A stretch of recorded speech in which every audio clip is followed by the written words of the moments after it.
There's opportunity to improve every business. It sounds complex. The scientific method's where it's at. Today, William's going to break down how you can apply hypotheses to grow your business and turn it into a thriving enterprise. Okay, in today's video, I'm going to pick up where I left off last time. Last time, we finished making the chart to track our podcast download data, and we finished putting in these nice moving average lines. We have our complete set of data here, and I'm going to go ahead and talk today more about the actual hypotheses themselves and how we can create good hypotheses and test them using what we built in the last video.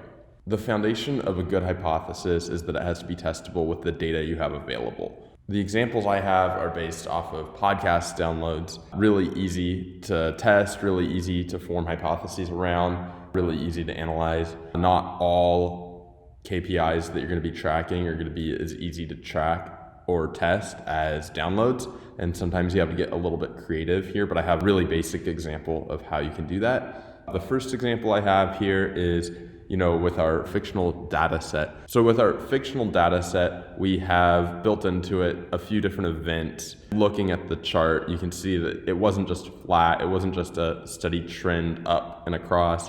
There were different things going on here. I kind of tried to simulate that when I created this. So an example of that is we had a hypothesis from April that the new display ad campaign will increase downloads significantly. And our test metric is a 20% increase in downloads during the span of the display ad campaign. So I've got a column here for the hypothesis, I've got a column here for the test, and then I have the number over on the side, and then the date at which I created the hypothesis, the expectation, very basic, just at a glance summary of the test, and then the baseline from the beginning of the measurement period. So the measurement starts on 4/11 because that's when the display ad went live. So our baseline at that time was 1333 downloads. That's looking at the 28-day moving average. And the measurement period ends on May 8th, 2018. And the measurement that we had on May 8th was 1722 downloads. So that's a real change of 29% from the baseline, which 29% is greater than the expectation that we explicitly spelled out before, and that is a success, yes. So the next example I have here is using that same display ad campaign. It's great in that context to be getting a 20% increase, but you may wonder, are we just paying for downloads, and as soon as the display ad ends, will the downloads drop off proportionally? And that's a really good question to ask, because it could be the case that you have a 20% increase. As soon as the ad campaign ends, there's a 20% proportional decrease as soon as it's over. So really what I'm saying is that 60% of these new listeners will continue to listen after the campaign has already ended. So that will actually be a 12% increase from the baseline. What we want to do is a month after the campaign ends, we're going to take another measurement. So this is another 28 days out from when the campaign ended. And our measurement at that time was 1579. That's an 18% real increase from the baseline. So again, it is a success. And here on the far right, we have a column for interpretation. So for our first one, the ad campaign just simply outperformed our expectations. That's great. And then on the second one, the ad campaign improved the listener base. We weren't just paying for new downloads, we actually grew the audience. Now, let's look at the chart to see how we can visualize these. The ad campaign started right in here on the 11th, and you can see immediately there's a huge uptick in the amount of downloads. If you watch the red line, that's the 7-day moving average.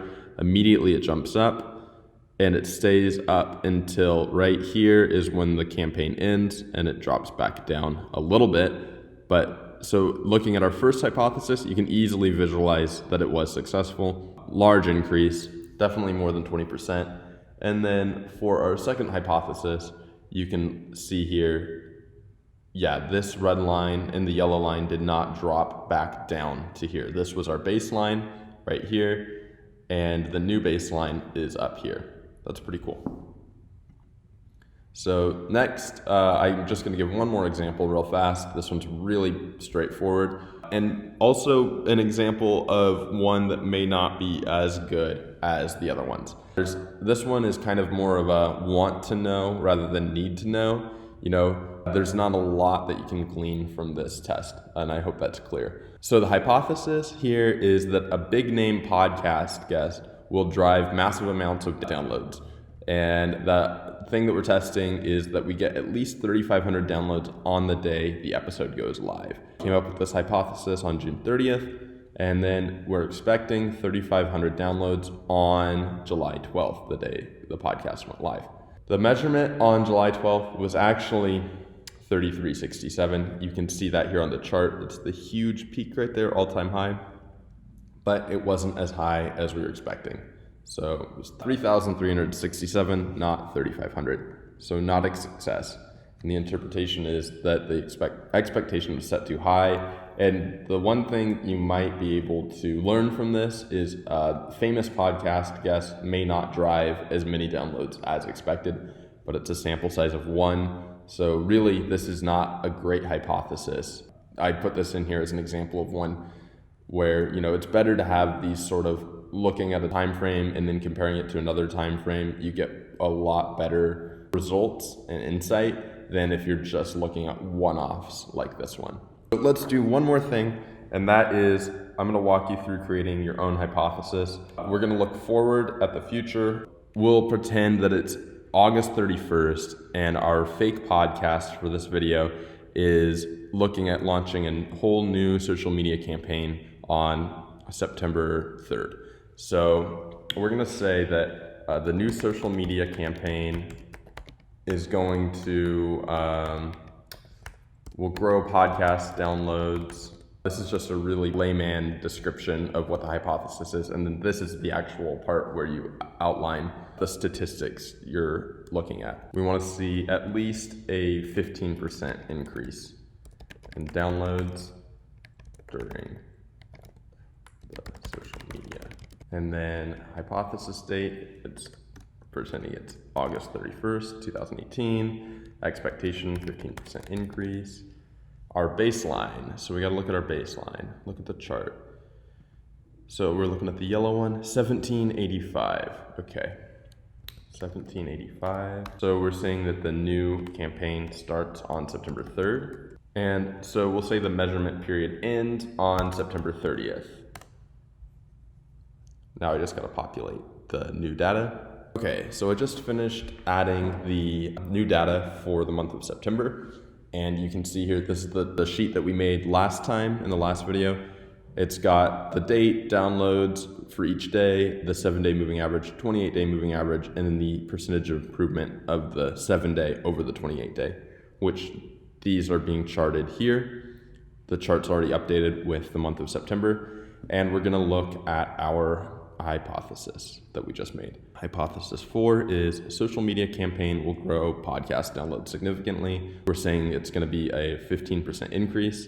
The baseline is 1785. So our new measurement is 1814, and we're just going to divide I5 by F5 minus 1. There's our percent. Make it a percent. Okay, 1.91%. That's a lot less than 15%. So our assumption that the social media campaign was going to drastically improve downloads was not true. Social media campaign drastically underperformed from expectations.